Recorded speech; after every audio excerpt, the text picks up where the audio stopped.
When thunder walks in, setting a quiet Midwestern American town called Ashford, where things look calm on the surface, but old scars run deep. Part 1. The shadows of Ashford. 12-year-old Malik Bryant was the only black kid in his grade at Ashford Middle School. Ashford was one of those towns where change moved slower than a rusted pickup, and history still whispered in the cotton fields and abandoned railroad tracks. Malik was smart, quiet, and a gifted sketch artist. He kept mostly to himself, sketching superheroes and cityscapes in his worn-down notebook.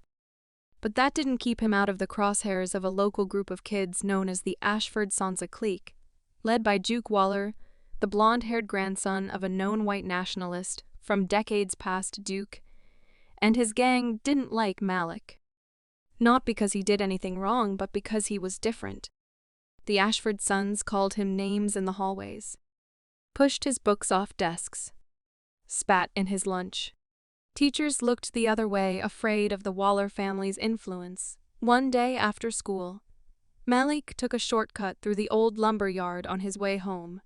That's when the Ashford sons ambushed him. "You think you belong here, huh?" Duke snarled, grabbing Malik by the hoodie and slamming him against a rusted metal sheet. "I didn't do anything," Malik said, trying not to let his voice shake. "Exactly." Another boy muttered, "You exist." That's enough. They shoved him to the ground. Duke raised a boot like he was going to stomp on Malik's sketchbook, the one thing he never let out of his sight. But before the boot came down, a deep voice rang out across the yard. "You put that foot down, boy, or I'll break it off." Part 2. The man in the coat, all heads turned, walking slowly toward them was Master Sergeant Elijah Bryant, Rhett. Malik's father. He wasn't in uniform anymore, but the way he walked like the ground belonged to him made every teenager's blood run cold. Elijah was tall, built like he'd wrestled tanks for breakfast, with dark eyes that burned like storm clouds. He wore a long brown duster and combat boots that crunched gravel with every step. The sons backed off instinctively. "Except Duke, my dad knows the sheriff," Duke sneered. "You can't talk to me like that." Elijah didn't blink. "Son, I didn't talk," I warned.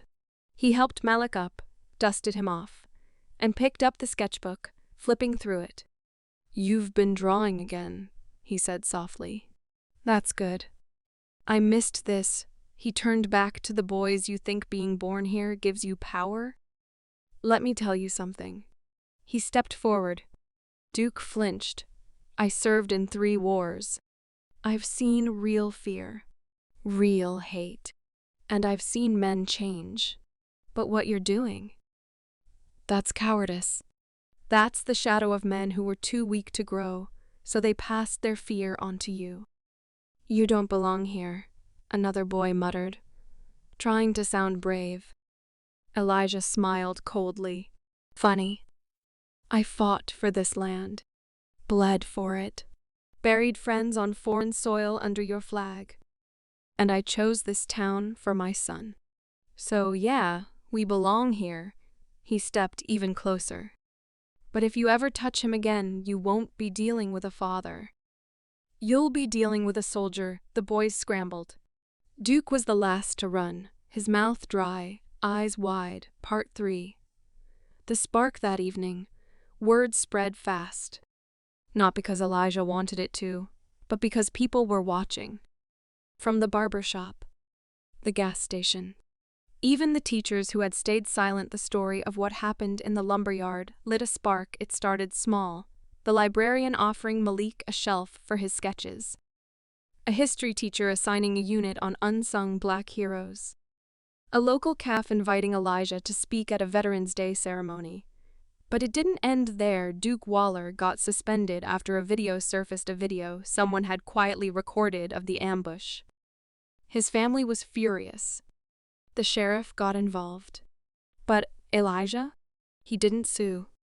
He didn't rage. He invited Duke to join him at the community center for boxing lessons. Duke showed up angry, ashamed, and confused week by week. Elijah trained him. Not just with gloves, but with words. Teaching discipline, honor, history, empathy took time. But change often does epilogue thunder, and Roots Malik's sketches started to change too. Less fantasy, more real people. Heroes like his dad. Even one of Duke, lacing gloves with his head bowed Ashford, wasn't perfect. It never would be. But something shifted that day in the lumber yard, because when hate came to crush a boy's dreams, Thunder walked in and reminded everyone that real power doesn't come from fear, but from standing up, even when it's hard. Especially when it's hard.